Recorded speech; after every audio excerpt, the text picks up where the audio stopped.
믿습니다. 기독교 역사를 보게 되면 그리스도인 사이에 많은 분열이 있었기 때문에 많은 성도들이 우리는 진짜 참으로 하나 돼야 된다, 그런 갈망들이 참 많았습니다. 이 시대도 주님을 사랑하는 사람들은 하나됨에 대한 그런 뜨거운 소망이 사실 있습니다. 사실 하나 되는 것은 아주 영적으로 깊은 것이기 때문에 주님의 은혜와 빛비침이 있어야지만이 거기에 동참할 수 있습니다. 우리가 어떻게 하나가 될 수 있는가? 지난 시간에는 첫 번째 가장 기본적인 원칙은 바로 또 사도들과 성도들에 대한 기본적인 어떤 이해가 있어야 된다. 사도들도 사역의 원칙을 가져야 되고 성도들은 영적으로 이렇게 성장해야 된다. 그리고 십자가를 받아들일 때 하나됨을 시작할 수 있고, 그리고 진리 안에서만이 하나 되고 오늘 말씀드리는 생명 안에서만이 하나 될 수 있다는 것을 분명히 알아야 됩니다. 사실 하나님에 대한 그 갈망은 우리 주 예수님도 그런 표현을 많이 하셨습니다. 우리가 주님께서 특별히 이렇게 말하죠. 요한복음 14장 20절에 그날에 내가 아버지 안에 너희가 내 안에 내가 너희 안에 있는 것을 너희가 알리라. 하나된 관점에서 보면 바로 우리 주님이 아버지와 하나인 것처럼 바로 우리 모든 믿는 이들이 그러한 하나됨으로 확장되기를 원하셨다는 뜻이 포함되어 있습니다. 바로 내가 주님과 아버지와 하나인 것처럼 모든 믿는 이들도 하나 되길 진짜 원한다. 이것은 우리 주님의 간절한 소망인 것을 분명히 알아야 됩니다. 또 초대교회에 보면 이 성도들이 공동체 하나됨의 그런 모습들이 참 많았습니다. 거기에 그냥 그들의 믿음의 생활에 사도행전에 쭉 기록되어 있는데 몇 구절만 보면 첫 번째 사도행전 1장 14절에 봐도 여자들과 예수의 어머니 마리아와 예수의 아우들과 더불어 마음을 같이하여 오로지 기도에 힘쓰더라. 여기 보면 마가의 다락방에 적어도 한 120명 정도가 모였다고 말씀하고 그들이 마음을 같이하여 오로지 기도에 힘썼다. 여기 마음을 같이 했다니까 그들이 하나된 그러한 믿음의 생활의 모습을 보여줍니다. 결국 오순절 날 성령의 능력적인 부어줌으로 인하여 하나님 나라가 복음이 확장된 그런 은혜를 입었던 것처럼 여기에 봐도 바로 하나된 마음을 같이 하는 모든 성도들이 그러한 모습을 갖게 되고 이제 오순절 날 성령이 임한 후에 구원받은 자들의 생활의 모습을 봐도 나타나죠. 사도행전 2장 44절부터 46절까지 읽어보니까 믿는 사람이 다 함께 있어 모든 물건을 서로 통용하고 또 재산과 소유를 팔아 각 사람의 필요에 따라 나눠주며 날마다 마음을 같이하여 성전에 모이기를 힘쓰고 집에서 떡을 떼며 기쁨과 순전한 마음으로 음식을 먹고 여기에 보니까 많은 믿는 자들이 생기게 되었는데 그들이 날마다 마음을 같이 했고 성전에 모이고 집에서 떡을 떼며 이렇게 말씀을 하는 걸 보면 바로 그들이 같이 모여서 한 마음으로 같이 주님을 섬긴 것을 알 수 있습니다. 그래서 우리는 개인적인 크리스찬이 되면 안 되고 우리는 같이 한 마음으로 같이 주님의 나라를 확장하는 그런 일꾼들이 돼야 될 줄 믿습니다. 그리고 나서 사도행전 보니까 첫 번째 순교자가 스데반이었는데 스데반이 순교를 당하자 성경은 이렇게 기록되어 있습니다. 사도행전 8장 2절에 경건한 사람들이 스데반을 장사하고 유하여 크게 울더라. 여기 보면 이제 스데반의 그 순교가 그냥 개인적인 어떤 한 사람, 주님의 제자의 한 사람으로 이렇게 된 것이 아니라 모든 성도들의 일이었어요. 모든 성도들의 그런 마음을 갖고 있었어요. 그래서 다 같이 함께 애통해하며 슬퍼하는 그런 하나 된 그런 마음을 가진 것을 볼 수 있습니다. 또 사도행전 12장에 보면 그 뒤에 이제 베드로도 갇히게 돼요. 베드로도 붙잡혀서 이제 갇히게 되는데 그 베드로가 옥에 갇혔을 때 성경은 아주 간단하게 이렇게 표현합니다. 사도행전 12장 5절에 이에 베드로는 옥에 갇혔고 교회는 그를 위하여 간절히 하나님께 기도하더라.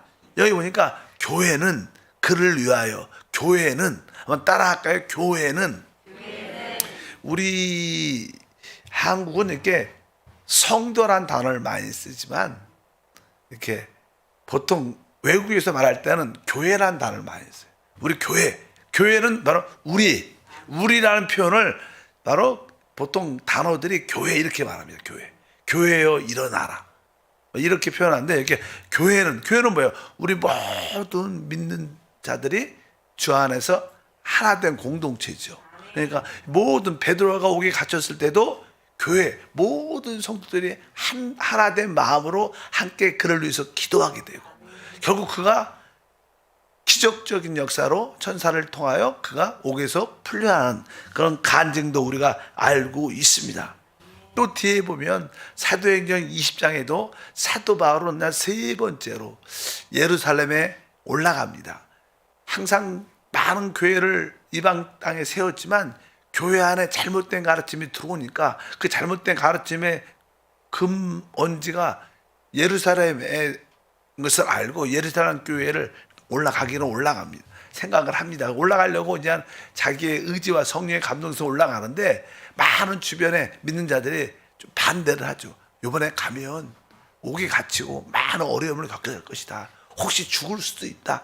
이런 이야기를 많이 하니까 마음이 한편적으로 무겁기도 하지만 그래도 내가 하나님이 주신 이 마음에 내가 올라가야 된다. 그 결국 올라가는 그런 이야기 때 이제 성도들이 그를 보낼 때 기도하는 모습이 기록되어 있는데, 먼저 이렇게 말씀하죠. 20장 22절부터 23절에 보라 이제 나는 성령에 매여 예루살렘으로 가는데 거기서 무슨 일을 당할지 알지 못하노라.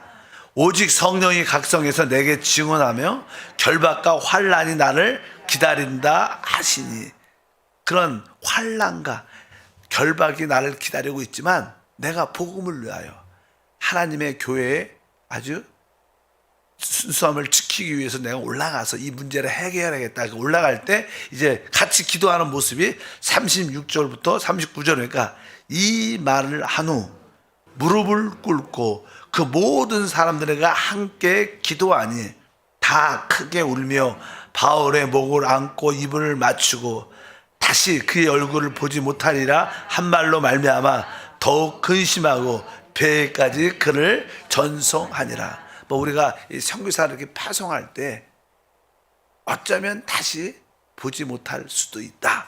그런 모든 성도들이 나와서, 저도 이 말씀 읽어보면 91년도에 러시아에 갈 때 진짜 그 공항에 우리 같이 사역했던, 제가 그 당시 강서대교구에 있어서 강서대교, 그러니까 거기 한 교육자가 한 20분 이상 있었죠. 거기 대교양님도 있었고, 그래서 교육자들도 다 나오고 또 우리 가족 또 교구 식구들 하면 많은 분들이 나와서 그냥 출발을 하는데, 많이 막 진짜 이런 장면들은 많은 사람들이 그 당시만 해도 우리가 공산주의 러시아 소련에 대해서 이해를 잘 못했죠. 막상 가보니까 되게 좋던데 거기 가면 이제는 죽는다, 복음을 전하지 못하고 거기는 하나님을 믿지도 않고 막 그냥 우리가 공산당하면 이렇게 빨간 이렇게 뿔 달린 도깨비 이런 생각이 있잖아. 그런 생각이 있어. 대부분 사람들 그래갖고 진짜 대부분 사람들이 막 울고 많이 울었죠. 저는 근데 저하고 제가 말씀, 우리 사모는 아주 성령이 충만해서 아주 기쁨으로 가서 기쁨. 하나님이 주시는 그런 마음 같아요. 지금 가라 못 갈 것 같아.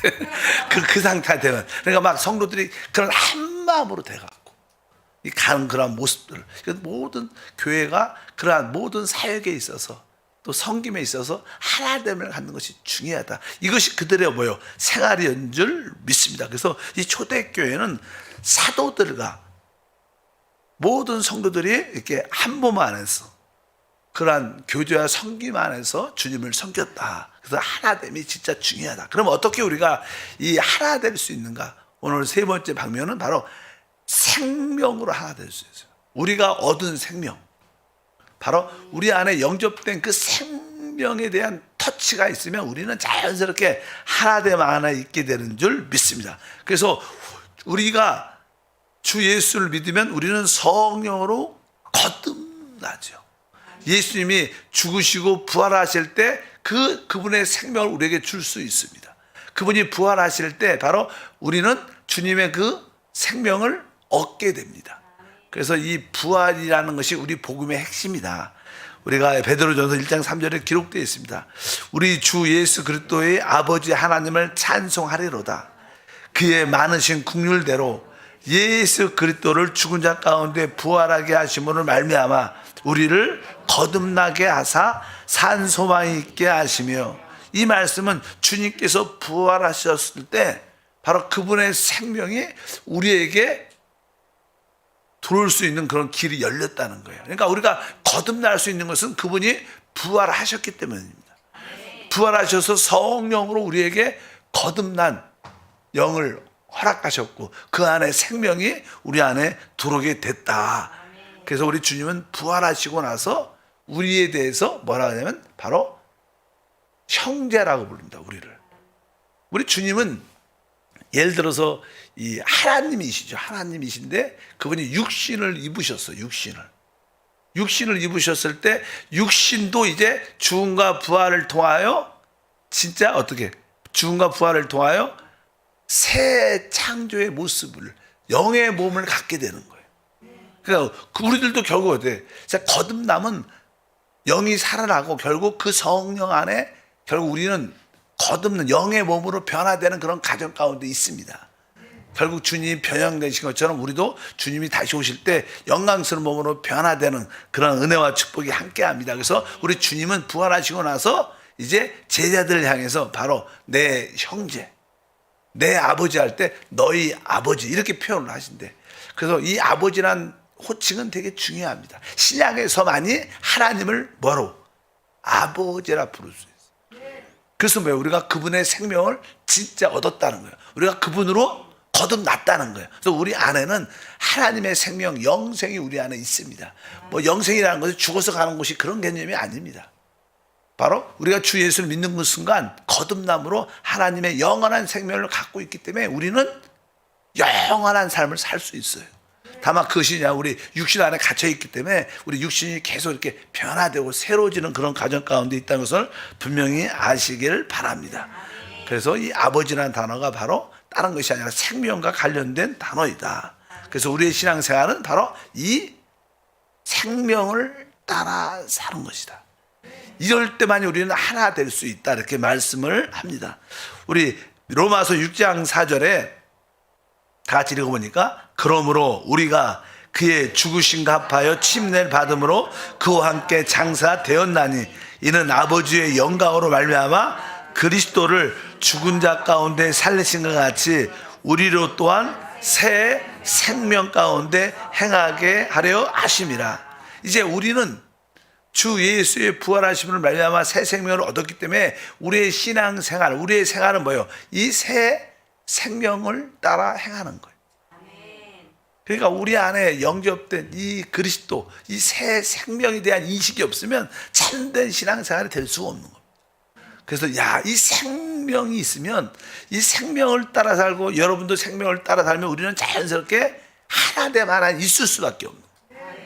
그래서 생명만이 우리를 하나 되게 할 수 있구나. 그래서 교회에서 이 생명이라는 단어를 많이 하는 게 아버지가 우리에게 각자에게 생명을 주셨고 이 생명은 동일한 생명이에요. 그래서 이 생명을 따라 살 때 우리는 바로 하나됨 안에 자연스럽게 이룰 수 있는 줄 믿습니다. 그래서 바로 우리가 그리스도와 함께 십자가에서 죽었기 때문에 이제 내가 사는 게 아니라 내 안에 생명이신 그리스도가 사는 것이다. 바로 주님 자체가 생명인 줄 믿습니다. 하나님 아들 자체가 생명이십니다. 그래서 갈라디아서 2장 20절에 내가 그리스도와 함께 십자가에 못 박혔나니 그런즉 이제는 내가 사는 것이 아니요 오직 내 안에 그리스도가서 사시는 것이라. 그러니까 참된 하나는 내 인간적인 노력과 열심과 이런 것으로 하나 될 수 있지 않다는 거예요. 부분적으로 하나 된 모습을 가질 수 있지만 결국 깨어지게 돼 있어요. 오직 우리 안에 영접된 그 생명이신 그리스도를 통해서만이, 즉 그리스도가 우리 안에 살 때만이 우리는 모두가 아버지와 아들이 하나인 것처럼 우리 믿는 일도 주 안에서 하나 될 수 있다. 그럴 때 머리에 오직 능력이 우리 가운데 자연스럽게 흐르되는 축복이 함께할 줄 믿습니다. 그래서 생명 안에서만이 오직 하나 될 수 있다. 생명 안에서만이. 이것을 분명히 알아야 됩니다. 그리고 나서 이제 또 하나 될 수 있는 길은 바로 이제 이 생명과 어떤 교통이죠. 교통을 해야 돼. 교통이라는 것은 우리가 기도한다고 표현할 수 있죠. 늘 우리 안에 영접된 이 생명 그리스도와 함께 기도하는 겁니다. 대화하는 거죠. 사실 기도라는 것보다는 대화가 훨씬 나아요. 기도라는 것은 우리의 어떤 필요를 위해서 하나님께 간절히 구하는 것이고, 대화라는 것은 우리는 순간순간 그분과 대화. 그래서 우리가 교회를 올 때다, 일할 때나 늘 그분을 인식하고 의식하고 그분과 대화하는 그러한 생활이 돼야 된다. 부부도 대화가 많이 있어야지 관계가 좋아진 것처럼 그분과 순간순간 대화하는 그 교제가 있어야 됩니다. 그래서 우리 교통에 대한 말이 나오는데, 요한 1서 2장 9절과 11절에 보면 빛 가운데 있다고 하면서 그 형제를 미워하는 자는 지금까지 어둠에 있는 자요, 그의 형제를 사랑하는 자는 빛 가운데 거하여 자기 속에 꺼리낌이 없으나 그의 형제를 미워하는 자는 어둠에 있고 또 어둠에 행하여 갈 곳을 알지 못하나니 이는 그 어둠이 그의 눈을 멀게 하였음이라. 아멘. 이 의미는 우리가 하나님과 생명의 교통을 갖게 되면 우리는 빛을 갖게 되죠. 빛을 갖게 되니까 이 어둠이 떠나간다는 거예요. 근데 참된 이 생명과 교통이 없으면, 빛이 없으니까 우리는 어둠 가운데 행한다는 거예요. 사실 빛이 있을 때 우리는 참된 사랑을 갖게 됩니다. 어둠 안에 있으면 사랑할 수 있지 않습니다. 그래서 여러분들의 어떤 표현들이, 하나됨의 표현이 결국은 사랑으로 나타나요. 내가 주님과 생명의 교통을 갖게 되면 빛을 얻고, 그 결과 우리에게 어둠이 떠나가니까 우리는 순수하게 모든 성도들을 다 어떻게 할 수 있어요? 사랑할 수 있어요. 사랑은 우리가 노력하는 게 아닙니다. 실제로 우리가 육신의 사랑도, 육신의 사랑, 우리가 우리 자녀를 낳고 또 이렇게 가족들에 대한 사랑은, 특별히 저도 손주를 이렇게 낳아보니까 손주에 대한 사랑은 사실 어떠한 육신적인 그런 천연적인 그런 생명의 사랑입니다. 그런 사랑도 있는데 영적인 사랑은 최고의 사랑이죠. 그러니까 우리가 이 하나님의 생명을 만지면 자연스럽게 우리의 모든 성도를 진심으로 사랑할 수 있는 그런 축복과 은혜가 함께할 줄 믿습니다. 그래서 생명을 따라 산다. 한번 따라합니다. 생명을 따라 산다. 우리가 생명을 따라 살고 영을 따라 살고 하나됨을 따라 산다 그러는데, 그와 같은 맥락이죠. 생명을 따라 사는 게 참된 신앙생활입니다. 왜? 그 생명 자체는 하나님의 아들 그리스도이기 때문에. 그래서 생명을 따라 산다는 뜻은 바로 그리스도를 따라 산다는 뜻입니다. 그래서 우리 요한 1서 5장 12절에 기록합니다. 아들이 있는 자에게는 생명이 있고 아들이 없는 자에게는 생명이 없느니라. 그러니까 여러분들이 내가 하나님의 아들 예수 그리스도 주님만을 따라 산다, 이 뜻은 뭐예요? 생명을 따라 산다. 우리가 사실 우리가 예수님을 따라 살아야 돼, 이렇게 표현은 하지만 그 단어는 추상적이죠. 그러나 내 안에 영접된 그 생명의 느낌을 따라 산다, 이것은 여러분들이 주관적으로 체험할 수 있는 거. 하나님을 사랑하세요, 이렇게 되게 추상적인 단어입니다. 그러나 내 안에 있는 그 생명에 순종한다, 이것은 여러분들이 주관적이 되는 거예요. 그래서 이 생명이 곧 뭐예요? 주님이시에요. 하나님의 아들이십니다. 바로 주님을 따른다는 것은 이 생명을 따라 사는 것이다. 그러니까 우리 안에 영접된 이 생명이 얼마나 귀한지, 이 생명은 결국 우리를 하나됨 안으로 만들어 내는 줄 믿습니다. 나는 주님을 위합니다, 이 뜻이 무슨 뜻이에요? 바로 내 안에 이 계신 그 생명의 느낌에 주의하고 순종합니다, 이 뜻하고 같은 겁니다. 오직 생명을 따라서 할 때 우리가 하나 될 수 있다. 이렇게 말씀을 드릴 수 있습니다. 그래서 저도 생명이 있고 여러분 안에도 그 생명이 있기 때문에 우리는 그 생명으로 사실 연결되어 있는 거예요. 그래서 우리를 교회, 그리스도의 몸이라고 말하는, 몸이라고 잠깐 말하는 것은 이 몸은 뭐로 연결되어 생명으로 연결됐기 때문에 교회는 그리스도의 몸이다. 계속 그 얘기를 하는 것은 바로 교회, 우리 모든 성도들이 그 하나님이 주신 그 아들의 생명 그리스도로 연결되어 있구나. 그래서 우리는 진짜 지체로서 자연스럽게 연결되어 있기 때문에 이 온 지체는 서로를 돌봅니다. 이 손도 내 발과 눈과 모든 존재를 돌보는 것처럼 우리는 자연스럽게 서로를 돌보게 돼 있어요. 이게 정상적인 참된 신앙이 있다면 우리는 모든 죄를 돌보게 돼 있어요. 왜? 우리는 서로 한 몸이기 때문에. 고린도전서 거기에 대해서 말합니다. 12장 23절과 25절에 보니까 우리가 몸에 덜 귀히 여기는 그것을 더욱 귀한 것으로 입혀주고 우리의 아름답지 못한 지체는 더욱 아름다운 것을 얻느니라. 그런즉 우리의 아름다운 지체는 그럴 필요가 없느니라. 오직 하나님이 몸을 고르게 하여 부족한 지체에게 귀중함을 더하사 몸 가운데 분쟁이 없고 오직 여러 지체가 서로 같이 돌보게 하셨느니라. 그래서 교회 안에 연약한 자도 있고 부족한 자도 있지만 우리는 서로 우리의 몸인 것을 깨닫고 서로 돌보는 그러한 생명적인 관계고 그 생명은 사랑으로 표현된다는 거예요. 그래서 교회 안에는 영적인 진정한 사랑이 있습니다. 여러분들이 그런 사랑을 흘러내보내기를 바랍니다. 의도적인 사랑이 아니라 진짜 자연스러운 그런 사랑. 그래서 우리가 지체구나. 지체는 서로를 돌보고 서로를 섬기고 특별히 연약한 부분에 대해서는 더 우리가 입혀주고 덮어주고 수용하고 받아들이는 그런 모습이 있을 때 우리는 진짜 몸이 하나인 것처럼 하나됨에 이룰 수 있다. 그럴 때 사실 머리와 몸이 결국 뭐야? 하나. 사실 몸이 머리요? 머리가 몸이 되는데 사실 뭔가 이 머리와 몸은 하나죠, 사실. 그런 의미로서 우리가 그리스도와 하나 되는 그런 모습을 갖게 될 것이다. 그래서 왜 교회를 그리스도의 몸이라고 말하는가? 이것은 실제적인 사실입니다. 생명으로 연결된 모든 하나된 우리의 공동체인 줄 믿습니다. 그래서 여러분들이 그러한 은혜와 축복을 갖기를 바랍니다. 하나님 다시 한번 생명의 빛비침을 받고 생명의 귀한가, 생명이 오직 아들 하나 있고 하나님의 아들을 섬기는 것이 바로 이 생명을 따라 사는 것임을 깨닫게 하시고 그 내적인 그 생명을 체험하고 그것을 의식하고 거기에 순종하며 따라 살게 하옵소서. 기쁨으로 귀한 예물도 올려드립니다. 주 예수 이름으로 기도함나이다. 아멘.